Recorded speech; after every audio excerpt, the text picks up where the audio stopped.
सतयुग में, अब देखिए, जगन्नाथ महाप्रभु कलयुग के देवता हैं, लेकिन विराजमान कब से हैं? सतयुग से विराजमान है। सतयुग में सूर्यवंश जात में एक प्रकार से यह भाव वर्णित है कि इंद्रद्युम्न नामक राजा थे और बड़े धर्मात्मा थे। ब्रह्मा जी के अधस्तन पंचम पुरुष पुत्र माने जाते हैं इंद्रद्युम्न राजा। इंद्रद्युम्न राजा का यहां पर स्वरूप इतना सुंदर वर्णन किया गया। वे सत्यवादी हैं, वे सदाचारी हैं, निष्पापी हैं, सात्विक श्रेष्ठ हैं। मतलब ये गुण वो हैं जिन गुणों से ठाकुर जी रीझते हैं। सत्यवादी हैं, सदाचारी हैं, सात्विक निष्ठ हैं, न्याय मार्गी हैं, आत्म तत्व को जानने वाले और ज्ञान चर्चा को बड़े ध्यान से श्रवण करने का आपका स्वभाव है। लेकिन ये सारे लक्षण तो कई लोगों में आपको अनुभव हो जाएंगे। तो एक ऐसा कौन सा विशिष्ट लक्षण है इंद्रद्युम्न राजा का जिससे महाप्रभु जगन्नाथ इतने प्रसन्न हो गए, इतने आसक्त हो गए? तो कहते हैं इंद्रद्युम्न राजा को एक, कह लें कोई अतिशयोक्ति नहीं, एक व्यसन है। काय का व्यसन? कि आप हर सप्ताह विश्व के समस्त तीर्थ यात्रियों को, काशी के राजा हैं, काशी बुलाते हैं और काशी में बुलाकर के समस्त उन तीर्थ याटन करने वाले वैष्णवों से तीर्थ की महिमा सुनते हैं। आप स्वयं राजा हैं, बार बार सारे तीर्थों में नहीं जा पाते और कई बार राजाओं को तीर्थ यात्रा पर भी जाना होता है तो बहुत व्यवस्थाएं करनी होती हैं, वहां तीर्थ यात्रियों को दिक्कत भी हो जाती है। तो आप क्या करते हैं, अपने नगर में ही समस्त तीर्थ यात्रियों को निमंत्रण देते हैं, बाकायदा पालकी से उनको बुलवाते हैं और सभा में बैठा करके प्रत्येक तीर्थयात्री वैष्णवों को प्रणाम करते हुए कहते हैं, आप कौन से तीर्थ में दर्शन करने गए? बोले हम तो बद्रीनाथ गए थे। अच्छा, जरा वहां का बताइए ना, कैसा है बद्रीनाथ? वहां की पूरी महिमा सुनते हैं और नेत्र बंद करके अपने तन को भले ही काशी में रखा हो लेकिन मन से बद्रिकाश्रम पहुंच के पूरे बद्रिकाश्रम का दर्शन करके आ जाते हैं। और फिर उस तीर्थ यात्री को खूब धन धान्य देके, दक्षिणा देके, वस्त्र दे करके खूब उनका सम्मान करते हैं कि आपकी कृपा से हम यहीं बैठे बैठे बद्रिकाश्रम हुआ है। फिर दूसरे तीर्थयात्री के पास बैठते हैं, आप कहां से आए? बोले हम दक्षिण भारत में रामेश्वरम से आए हैं। अच्छा, वहां की महिमा बताइए। इस प्रकार सर्वगुण संपन्न होते हुए भी, अष्टादश विद्याओं से युक्त होते हुए भी, इतने ज्ञानी और इतने योग्य राजा होते हुए भी आपके अंदर इतनी दीनता है कि आप तीर्थ यात्रियों के बीच में बैठ करके तीर्थ की महिमाएं सुनते रहते हैं।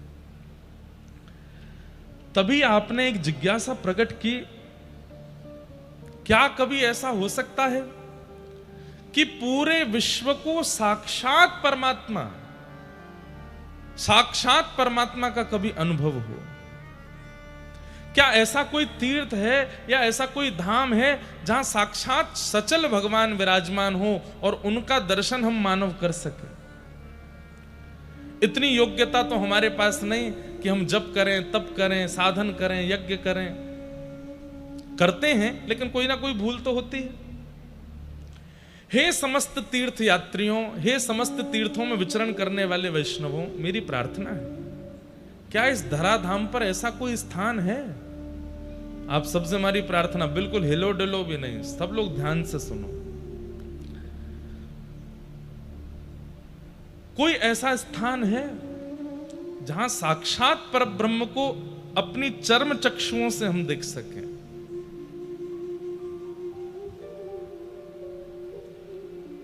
तब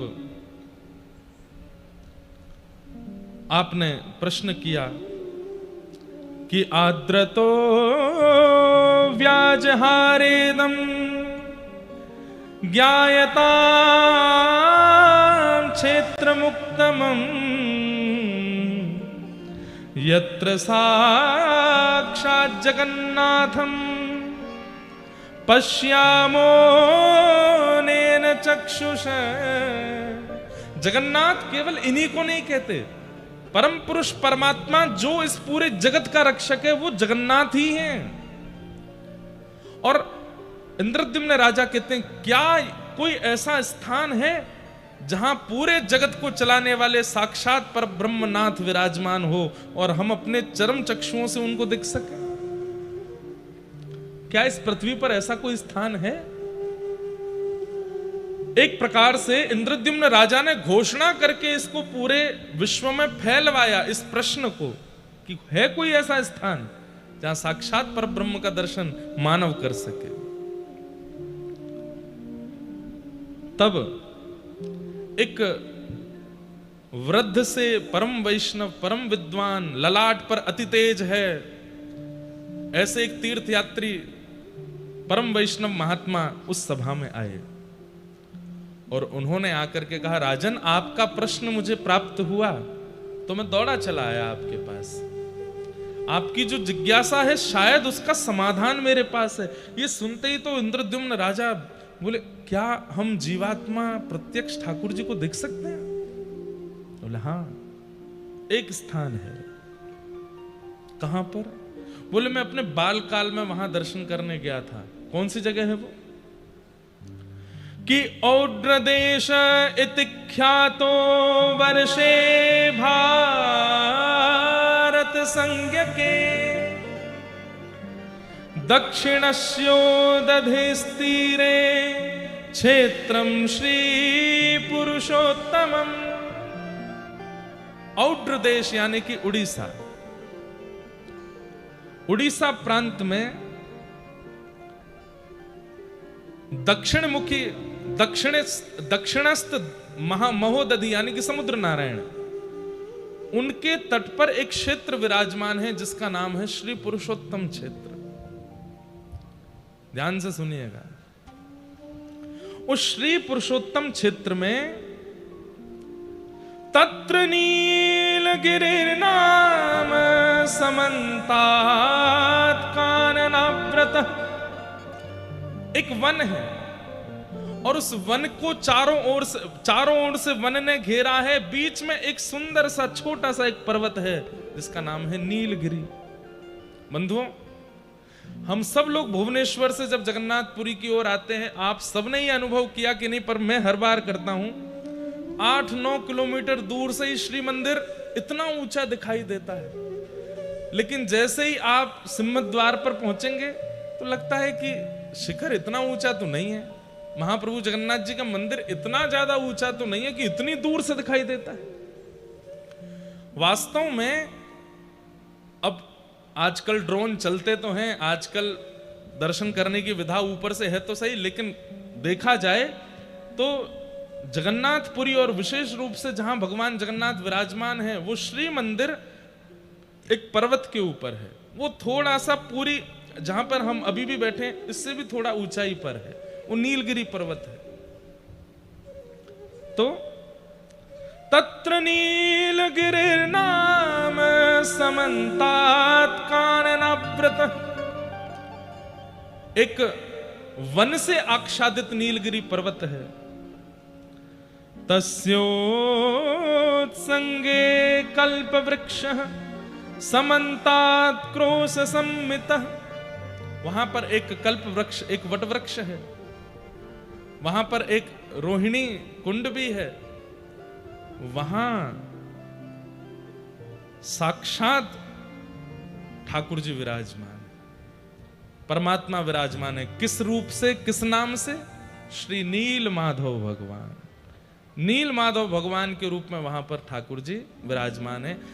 ठाकुर जी का नाम जगन्नाथ पूर्व से ही है। यहां पर कितनी बार जगन्नाथ शब्द का ही भाव आता है।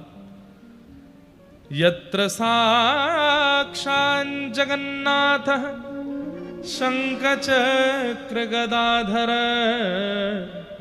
जंतूनां दर्शनान् मुक्तिं यो ददाति कृपानिधि। वहां पर साक्षात जगन्नाथ भगवान विराजमान है। कैसे? बोले चतु व्यूह रूप में अपने चतु हस्त कमलों में शंख चक्र गदा पद्म लेकर के साक्षात नील माधव जगन्नाथ भगवान विराज रहे हैं। वे आंखें भी मटकाते हैं, वे बोलते भी हैं, वे चलते भी हैं और अन्य तीर्थों में तो मानव का जाकर के कल्याण होता है, लेकिन मैंने उस तीर्थ में देखा कि कौवे ने चलते हुए किसी वस्तु को पाने के लिए उनके सामने आया है वो कौवा, और जैसे ही उस वस्तु को पाने लगा अचानक से उसने नेत्र खोल करके जैसे ही नीलमाधव भगवान को देखा, उसके भी चतु हस्त प्रकट हो गए और वो मुक्त होकर के भगवत धाम को प्रस्थान कर गया। अरे आप तो मानवों के कल्याण की बात करते हैं, लेकिन कीट पतंगा पक्षी जो वहां पहुंच जाए और शंख चक्र गदा पद्मधारी चतुर्भुज रूप नील माधव जगन्नाथ भगवान का जो दर्शन कर लेता है, ऐसे पशु पक्षियों का भी उद्धार वहां होता है। नील माधव भगवान जो पूर्व में यहां विराजमान थे, बाद में फिर उन्हीं नील माधव भगवान का चतुर्धा रूप प्रकट हुआ, सुदर्शन जी, जगन्नाथ जी, सुभद्रा जी और श्री बलभद्र जी। कैसे ये पूरी कथा है, ध्यान से सुनना। यत्र साक्षात जगन्नाथ, साक्षात जगत का उद्धार करने वाले परमात्मा वहां विराजमान है, और इस बात का प्रमाण है क्यों, जंतु नाम दर्शनान मुक्ति, दर्शन करते ही मुक्ति मिलती है वहां पर। ऐसे धाम का मैंने दर्शन किया है राजन, और मुझे विश्वास है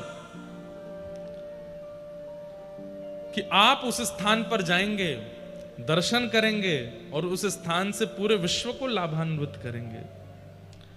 तत्र गत्वा जगन्नाथं दृष्ट्वा स हि गिरो यथा कटकावास संस्थानम भूप्रदेशं प्रयच्छ।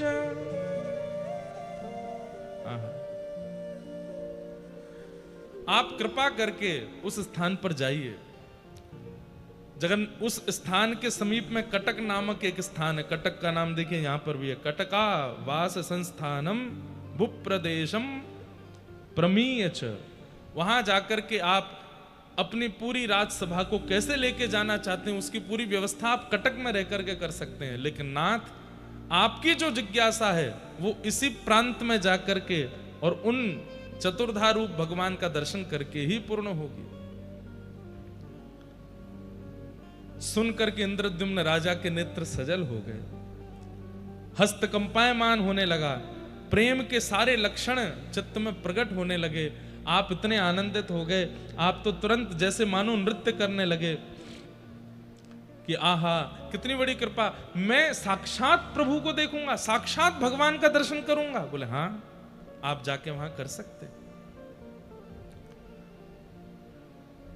लेकिन राजा का एक प्रोटोकॉल होता है, राजा सीधे सब जगह नहीं जाता, पहले मंत्री जाएंगे, सेनापति जाएंगे, वे जाकर के वहां व्यवस्था देखेंगे और उसके बाद ही मुख्य राजा जा सकता है। क्योंकि आप काशी से आने वाले राजा, सब लोग ध्यान से सुनो बिल्कुल स्पष्ट रूप से, कोई बाहर की बात नहीं होनी है, केवल जगन्नाथ जी के प्राकट्य की कथा होनी है। ना सोइएगा ना सोने दीजिएगा किसी को, कोई झपकी भी आवे तो कोहनी मार देना, बहुत पुण्य मिलेगा आपको। हाँ बिल्कुल किसी को भी आलस्य मत करने दो। लेकिन राजा का नियम है। अब देखो कल भी एक किसी ने प्रश्न किया तो भगवान विरह क्यों देते हैं, विरह देखो अभी कैसा विरह देंगे।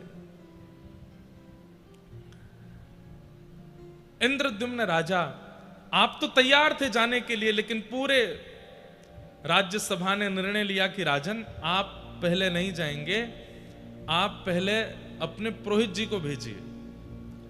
पुरोहित जी जाएंगे और इन तीर्थ यात्री के द्वारा बताई गई सारी भावों को देख करके वे वहां देख करके आएंगे, नील माधव जगन्नाथ भगवान का दर्शन करके आएंगे और वे सब आपकी व्यवस्था देख के आएंगे। आप जाएंगे तो कहाँ रुकेंगे, कहाँ प्रसाद बनेगा, इतनी सेना जाएगी, सेना कहाँ रुकेगी, वहां के जो उत्कल देश के राजा हैं उनको बता करके आएंगे। ये सब नियम है, राजा ऐसे नहीं निकल सकता। इंद्रद्युम्न बोले मैं तो बहुत उतावला हो रहा हूं, मुझे जाने दीजिए ना। बोले नहीं आप अभी नहीं जाएंगे, आप कृपा कर अपने पुरोहित जी को भेजिए। तो राजा के ऊपर भी कई लोग होते हैं, आचार्य लोग, जिनकी आज्ञा राजा को माननी पड़ती है। तो इंद्रद्युम्न राजा का मन तो बहुत था, भैया ये पंखा बंद है, किसी से कह के पंखा चलवाए दो। कई लोग बेचारे एसी की आड़ में, अच्छा इतनी वेदना में थे आप लोग, फिर भी देखो कितने अच्छे शांत होकर के सुन रहे थे पूरी कथा। गर्मी तो नहीं लग रही ज्यादा, कुछ तो थोड़ी बहुत लग रही है, पर ये पंखा चलाने के लिए लगे हैं, पेमेंट तो पूरा होगा इनको, तो चलवा भी दो।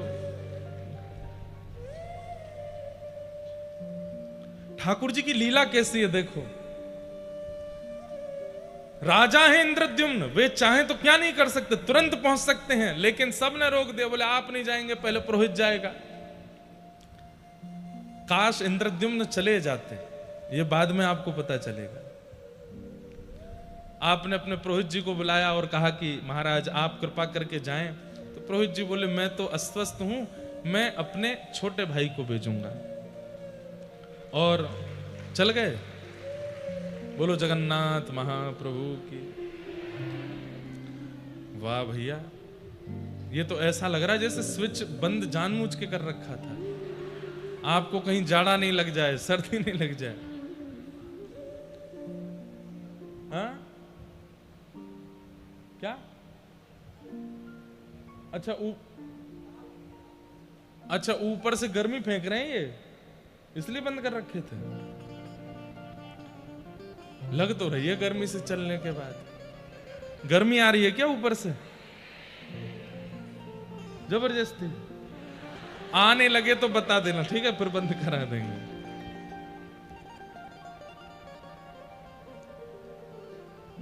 थोड़ा सरल सहज भाव में राजा ने अपने पुरोहित जी से कहा, तो पुरोहित जी बोले मैं तो वृद्ध हो गया हूं, शायद मैं इतनी निपुणता नहीं रखूंगा, पर मैं अपने छोटे भाई विद्यापति को भेजता हूं। वे जाकर के आपके इस जो नियुक्त स्थान है उसका दर्शन करके और पूरी योजना बना करके आएंगे और आपको बताएंगे। अब देखिए ये विद्यापति भी, अभी तो हमने पहली बार पढ़ा, पर मैं इसकी खोज करूंगा। विद्यापति का कोई पूर्व जन्म का या पूर्व काल का कोई तो संबंध है कि इनको नील माधव भगवान का प्रत्यक्ष दर्शन हुआ? कहां? ये तो पुरोहित भी नहीं थे, पुरोहित के छोटे भाई हैं। इनको बुलाया गया और कहा कि आपको इस प्रकार उत्कल देश जाना है, वहां पर कटक नामक एक शहर है, उसके पास में महानदी और समुद्र के दक्षिण तीर पर एक नीलगिरी पर्वत है, वहां नीलाचल भगवान, उनका दर्शन करके आना है। और सब व्यवस्था आकर के राजा को बतानी, फिर राजा पूरी सेना के साथ दर्शन करने जाएंगे। तो आप बड़े सौभाग्यशाली हुए, कितने खुश हैं। क्या कह रहे हैं? हर किसी को जगन्नाथ आते समय ये श्लोक बोलना चाहिए, महाप्रभु जी का दर्शन करते समय ये बोलना चाहिए कि अहो में सफलम जन्म सुकल्या सर्वरीच में द्रक्ष्यामि यद भगवातो मुख्य पद्म मघापहम। रथ में आरूढ़ होकर के विद्यापति इतने प्रसन्न हो रहे हैं, मैंने ऐसे कौन से जन्म के पुण्य किए। मेरा तो दूर दूर तक कोई संपर्क संबंध नहीं था इंद्रद्युम्न से, लेकिन फिर भी इनके पुरोहित का मैं छोटा भाई हूं, और कहां से मुझे बुला करके मुझे भेजा जा रहा है। अरे ये मुझे भेजा नहीं जा रहा है, मुझे बुलाया जा रहा है।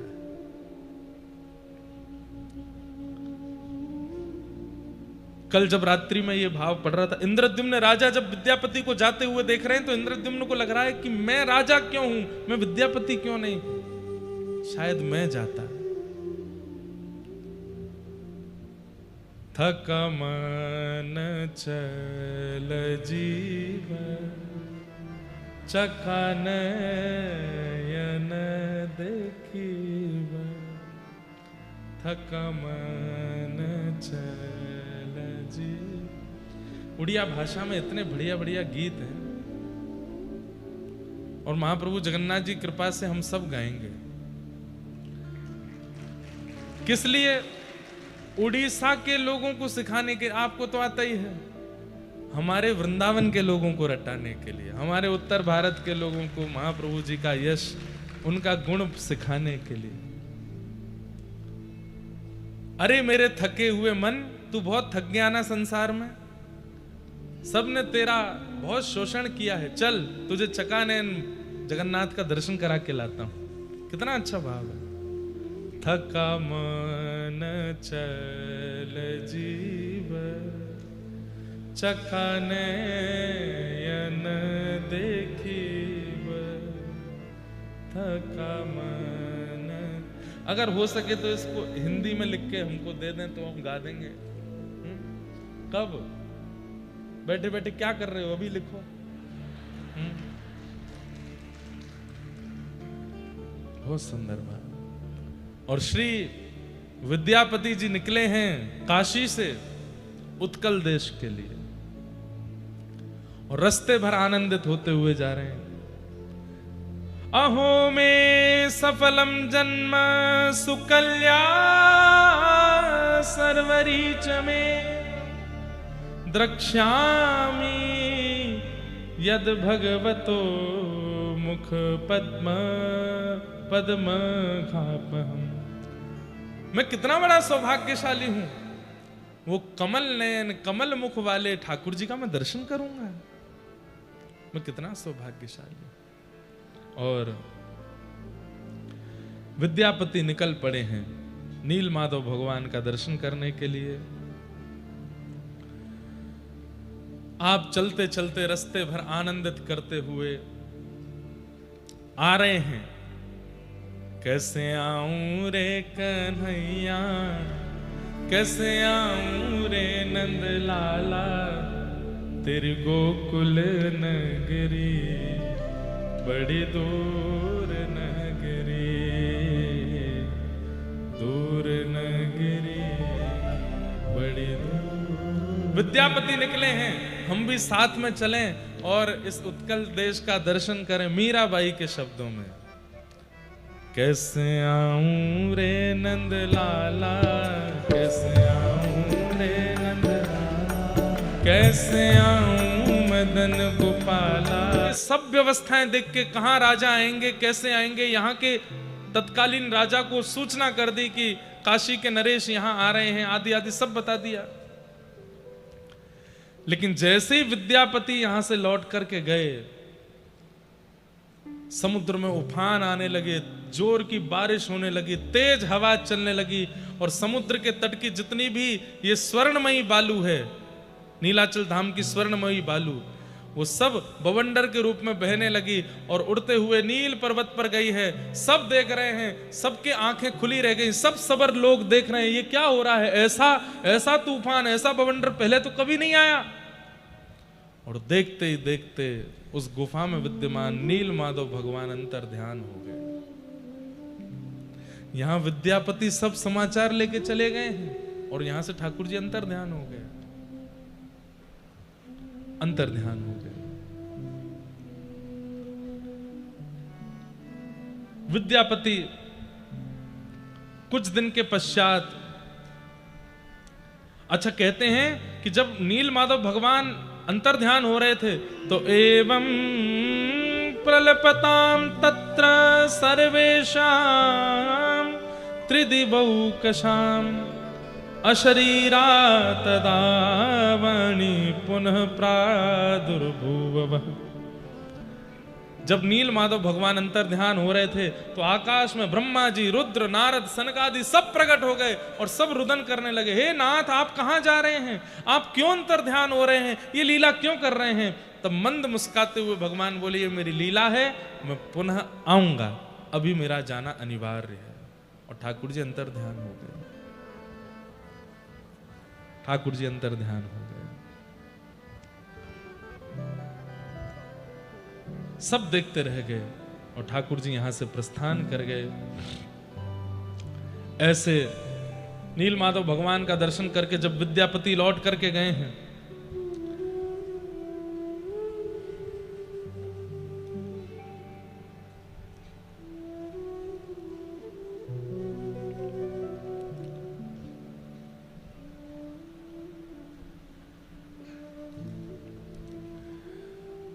लौट करके गए और जाकर के आपने वहां सब सुध बताई कि मैं उत्कल प्रांत में होकर के आ गया हूं और वहां नील माधव भगवान ऐसे विराजमान है, उनके नेत्र ऐसे हैं, उनका स्वरूप ऐसा है, सब ऐसा। इंद्रद्युम्न राजा तो उत्सव मनाने लगे, नृत्य करने लगे, आनंदित हो गए। आपने तुरंत राज सिंहासन पर बैठ करके आज्ञा कर दी, सब व्यवस्थाएं तैयार करो, अब हम सब लोग यहां से श्री क्षेत्र पुरुषोत्तम क्षेत्र को प्रस्थान करेंगे। वहां ठाकुर जी हमारी प्रतीक्षा कर रहे हैं, पर इनको क्या बताएं कि ठाकुर जी तो अंतर ध्यान हो गए वहां से। कहते हैं बड़े बड़े मुनि, बड़े बड़े ऋषि, सबको आपने निमंत्रित कर दिया कि सब आ जाइए, हम सब जाएंगे और जाकर के वहां नील माधव भगवान का दर्शन करेंगे, उन्हीं के साथ रहेंगे, आनंदित होंगे। इस प्रकार सब भावनाएं होने लगी। लेकिन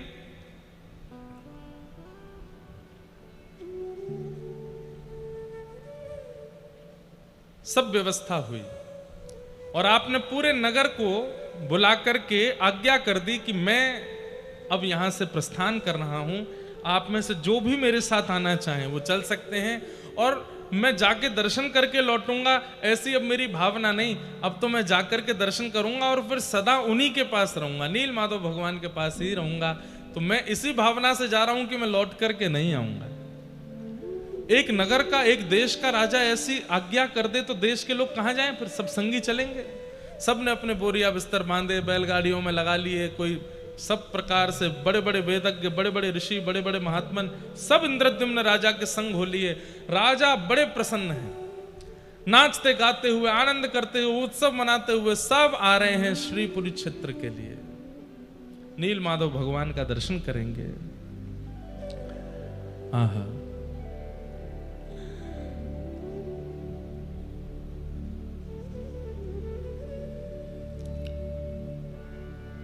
इस दिन इंद्रद्युम्न राजा चल पड़े हैं और दुर्गम मार्ग से सबको संग में लेते हुए आप इंद्रद्युम्न यहां नील माधव भगवान का दर्शन करने के लिए आ रहे हैं।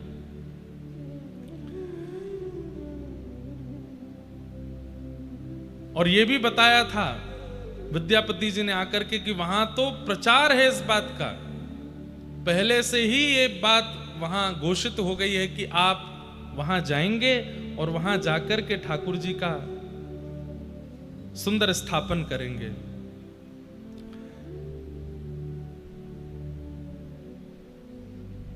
इंद्रद्युम्न राजा निकल पड़े हैं।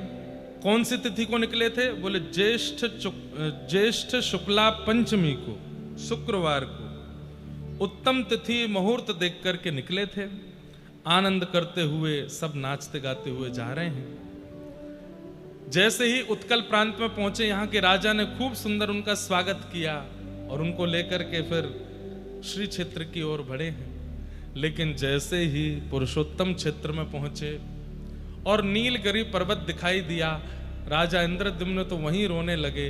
अब मेरे नाथ मिलेंगे, अब मेरे नाथ मुझे स्वीकार करेंगे, अब मैं अपने इन चर्म चक्षुओं से ठाकुर जी का दर्शन करूंगा। लेकिन जैसे ही आप पहुंचे तब क्या देखते हैं? सब सवर समाज के लोग बड़े दुखी और रुदन अवस्था में बैठे। इंद्रद्युम्न राजा ने जाकर के कहा, सैनिकों ने जाकर के वहां सब वर्णन कर दिया, इंद्रद्युम्न राजा आ रहे हैं और आकर के यहाँ ठाकुर जी का दर्शन करेंगे। सवर जाति के लोगों ने सबने कहा कि वे आएंगे, पर ठाकुर जी तो यहाँ से प्रस्थान कर चुके हैं, ठाकुर जी तो यहां से अंतर ध्यान हो गए हैं। जैसे ही सुना कि भगवान अंतर ध्यान हो गए, पूरी बात सुनी, बोले ये तो इन्होंने बताया था कि ठाकुर जी वहां विराजमान है। बोले विराज तो रहे थे, लेकिन जिस दिन विद्यापति लौट करके गए उसके अगले दिन ही एक बवंडर आया, तूफान आया, आकाश में देवी देवता भी प्रकट हुए और ठाकुर जी सबके मध्य से अंतर ध्यान हो गए। ये सुनते ही इंद्रद्युम्न राजा मूर्छित होकर के गिर पड़े, बहुत रोए, रो रो करके बेहाल हो गए। बोले नाथ नहीं मिलना था, मैं इतना बड़ा पापी हूं, मैंने इतने बड़े अत्याचार किए हैं, या मैं इतना ज्यादा कुभागी हूं कि आप मेरे आने की खबर सुनते ही अंतर ध्यान हो गए। अरे किसी को भी लगेगा, ठाकुर जी विराजमान थे लेकिन हमारे आते ही ठाकुर जी चले गए, ये बात सुनने में किसको उचित लगे? अरे लोग बाग मंदिर दर्शन करने जाते हैं, दर्शन करते करते यदि पर्दा आ जाता है तो लोगों को लगने लगता है कि हम में कोई अभाग्य था, दुर्भाग्य था, इसलिए हमारे आते ठाकुर जी ने पर्दा कर लिया। पर भैया कल कई लोगों को नहीं पता था कि मंदिर जल्दी बंद होने वाला है। 3-3, 4-4, 5-5 घंटे लाइन में खड़े होने के बाद में मंदिर पहुंचे, बस दर्शन होने ही वाले थे तो अचानक से अंदर से खबर आई मंदिर बंद। बहुत लोग कल परेशान हो गए और उन सबको यही लग रहा था कि हमारा दुर्भाग्य था कि ठाकुर जी हमको नहीं मिले। पर इंद्रद्युम्न की राजा की कथा सुनो, वो तो अपना राजपाट परिवार सब छोड़ करके और सबको संग लेकर के, सबके घरवार छुड़ा करके लेके आए हैं कि चलेंगे नील माधव भगवान के चरणों में रहेंगे। पर यहां आकर के पता चला कि ठाकुर जी प्रस्थान कर गए। बहुत दुखी हुए, बोले नाथ मैं कुभागी हूं, मेरे कारण आप चले गए, मुझ पर कृपा नहीं करनी थी, कोई बात नहीं, पर मैं इतने सारे वैष्णवों को लेके आया, इतने जन को लेके आया, पूरे नगर के नगर लेकर के आया, बड़े बड़े ऋषियों को आमंत्रण करके लेके आया, सबका सब छुड़वा करके लाया, इन पर तो कृपा कर देते। आत्मघाती और ना जाने कैसे कैसे भाव अपने लिए इंद्रद्युम्न के चित्त में आने लगे, रुदन कर रहे हैं। विद्यापति जी ने क्यों नहीं बताया? वे तो आकर के बोल के गए थे कि वहां दर्शन किए हैं उन्होंने परमात्मा के। तब सबने बताया, बोले उनके जाने के बाद ठाकुर जी अंतर ध्यान हुए। तब 2-3 दिन तक तो इंद्रद्युम्न राजा बड़े व्याकुल रहे। आपने कुछ खान पान भी नहीं किया। तत्पश्चात सबने कहा कि आपको निर्णय लेना पड़ेगा, आप वापस चलना है, क्या करना है आप बताइए। लेकिन तभी सबर समाज के एक व्यक्ति ने आकर के बताया, बोले भगवान जब अंतर ध्यान हुए थे तब उन्होंने आकाशवाणी की थी कि मैं पुनः आऊंगा। अब कब आएंगे ये तो नहीं पता, लेकिन वो कह के गए कि वे आएंगे। इंद्रद्युम्न राजा ने घोषणा कर दी, अपनी सब प्रजा से पहले तो क्षमा मांगी और जितने लोग साथ में आए थे सबसे कहा कि ठाकुर जी मेरे कारण अंतर ध्यान हुए हैं, लेकिन ठाकुर जी किसी और कारण से अंतर ध्यान हुए थे। वो कारण हम परसों की कथा में बताएंगे किस कारण से अंतर ध्यान हुए। वो तो एक कारण था, लेकिन इंद्रद्युम्न को लग रहा था मेरे कारण हुए, तो सबसे कहा कि आप सब लोग चाहें तो वापस जा सकते हैं, मैं अब वापस नहीं जाऊंगा, मैं यहीं रह करके प्रतीक्षा करूंगा, मनाऊंगा, रिझाऊंगा, बुलाऊंगा, ठाकुर जी को आना पड़ेगा। और रही बात मालव देश की, तो मेरा पुत्र मालवेश्वर, अब ये इसको मैं राजा बनाता हूं। अपना मुकुट उसको पहना दिया, तिलक कर दिया और कहा कि अब ये राजा है, जो भी लोग वापस जाना चाहते हैं इसकी सन्निधि में जाइए और ये सबका राजपाट करेगा, सबका शासन करेगा, पर मैं अब यहीं रहूंगा। इंद्रद्युम्न राजा दुखी बैठे हैं, तभी नारद जी का आगमन हुआ। सतयुग की बात है। वीणा लेकर के, करताल लेकर के श्री नारद जी महाराज आए और नारद जी महाराज ने आकर के समझाया कि मेरे पिता ब्रह्मा ने मुझे भेजा है। क्यों? वे बोले हैं कि ठाकुर जी यमराज के किसी भाव को पूर्ण करने के लिए अंतर ध्यान हुए हैं, तुम चिंतित मत हो, तुम्हारे द्वारा कुछ विशिष्ट ठाकुर जी को कराना है। पूरे विश्व को आज नहीं कलिकाल तक और ना जाने कब तक लोगों को तुम्हारे द्वारा किए गए तब से प्रकट ठाकुर जी का दर्शन प्राप्त होगा, इसलिए तुम विचलित मत हो। मैं तुम्हारे पास इसीलिए आया हूं कि ताकि तुम विचलित ना हो, तुम भटको ना, तुम्हें समय समय पर मैं ध्यान दिलाऊंगा, तुम चिंता मत करो, ठाकुर जी आएंगे। बोले कैसे आएंगे, मुझे क्या करना पड़ेगा ये बताइए।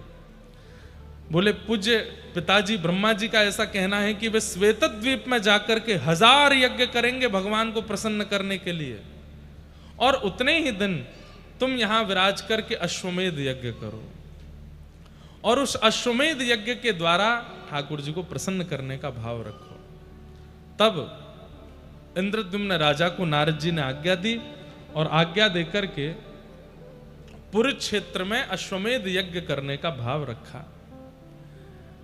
नीलकंठ महादेव यहां भगवान विराजमान हैं, उन्हीं के पास में विराजित होकर के यज्ञ कुंड निर्माण करके अश्वमेध यज्ञ प्रारंभ किया।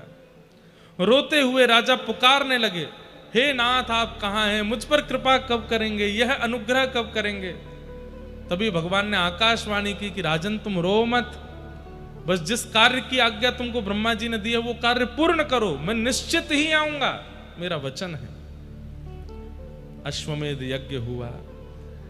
यज्ञ की पूर्णाहुति पर जो अभिषेक सब ऋषि जन, वेदज्ञ जन, विप्र जन मिलकर के यजमान का करते हैं, वो अभिषेक समुद्र तट पर कर रहे थे। तभी नारद जी ने देखा ब्रह्म दारू बहती हुई एक समुद्र मार्ग से आ रहे हैं। और जैसे ही उस ब्रह्म दारू का दर्शन किया, आपने देखा समीप जाकर के तो शंख चक्र गदा पद्म आदि जैसे शुभ चिन्ह उन ब्रह्म दारू में बने हुए हैं। नारद जी ने कहा बस तुम्हारा संकल्प पूर्ण होने वाला है, अब तुम निश्चिंत होकर के बस अपना यज्ञ पूर्ण करो। तत्पश्चात भगवान ही एक विश्वकर्मा के रूप में प्रकट हुए और ठाकुर जी ने आकर के उस ब्रह्म दारू को एकांत में ले जाकर के उनका निर्माण किया। ठाकुर जी, अब ये भी कथा आती है कि 21 दिन का कहा था, 21 दिन से पहले दरवाजा नहीं खोलना, भीतर छेनी हथौड़ा चल रहा था, उनकी आवाज आ रही थी, जैसी आवाज आनी बंद हुई तो द्वार खोल दिया, तो ठाकुर जी अधूरे रह गए। स्कंद पुराण कहती है कि अधूरे नहीं है, ये पूरे हैं, इसीलिए ये पुरी में विराजमान है। ये अधूरे नहीं है, ये ठाकुर जी का मूल रूप है, ये अधूरे नहीं है। वो 21 दिन वाली कथा, छेनी हथौड़ा वाली कथा भी स्कंद पुराण में नहीं है। वहां तो ऐसा भाव है कि कहां से किस रूप में भगवान ही आए हैं और आकर के उस दारू ब्रह्म को लेकर के गए, उसका जाकर के निर्माण किया और निर्माण करके उनको प्रतिष्ठित किया। इंद्रद्युम्न राजा ने जैसे ही अपने चर्म चक्षुओं से पहली बार देखा, आहा अद्भुत रूप ठाकुर जी का, बड़े बड़े विशाल नेत्र हैं, अधर पर प्रबल मुस्कान है, मानो जैसे भुजा पसार करके इंद्रद्युम्न से कह रहे हो कि तुम इतने व्याकुल हुए मेरे लिए, आओ आकर के मेरे हृदय का आलिंगन कर लो। भुजा पसार करके महाप्रभु जगन्नाथ का स्वरूप प्रकट हो गया। बोलो जगन्नाथ महाप्रभु की जय। शंख चक्र गदा पद्म युक्त दारू ब्रह्म ही जगन्नाथ, सुभद्रा जी और श्री बलभद्र जी और सुदर्शन जी के रूप में प्रकट हुए। नील माधव भगवान इन्हीं के भीतर आकर के अवस्थित हो गए जो पूर्व में विराजमान थे। तत्पश्चात अब आगे का क्रम बहुत विस्तृत रूप से कैसे यहाँ विराजमान होकर के ठाकुर जी का अभिषेक आदि किया, वो सब क्रम आता है। इस प्रकार महाप्रभु जगन्नाथ जी नील माधव के रूप में प्रकट हुए और इंद्रद्युम्न राजा को प्राप्त हुए। बोलो जगन्नाथ महाप्रभु की। इस प्रकार वियोग देकर के पुनः संयोग दिया और ठाकुर जी ने श्री इंद्रद्युम्न राजा पर कृपा की। अब इसके आगे का जो प्रसंग है वो विस्तृत रूप से परसों यानी कि 30 तारीख को कहा जाएगा। उस दिन महाप्रसाद, स्नान पूर्णिमा और रथ यात्रा तीनों क्यों होते हैं, कैसे होते हैं, क्या होता है रथ यात्रा का, क्या स्वरूप, क्या भाव, सब स्कंद पुराण युक्त होकर के हम लोग सब उसका विस्तार से, अभी इसमें और भी शेष कथाएं हैं, वो सब भी हम परसों के दिन में श्रवण करेंगे। पर इस प्रकार इंद्रद्युम्न राजा को ठाकुर जी प्राप्त हुए। इस प्रकार महाप्रभु जगन्नाथ ही नीलाचल धाम में अवस्थित हुए, ऐसा वर्णन है।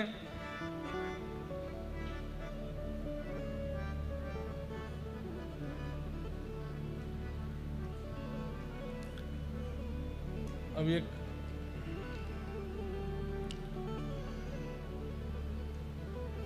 कल गाएंगे। अब तो उत्सव मनाना है। आज महाप्रभु जगन्नाथ जी का पावन प्राकट्य दिवस बस थोड़े ही घंटों में प्रारंभ होने वाला है। स्नान पूर्णिमा, महाप्रभु जगन्नाथ जी का जन्मोत्सव, प्राकट्य उत्सव, हम सब लोग उसका अनुभव करेंगे।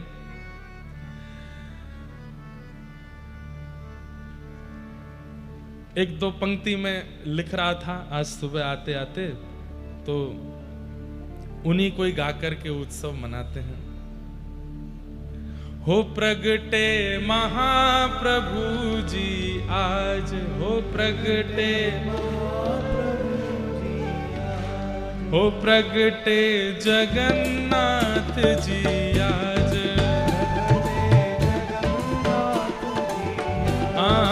प्रगटे महाप्रभु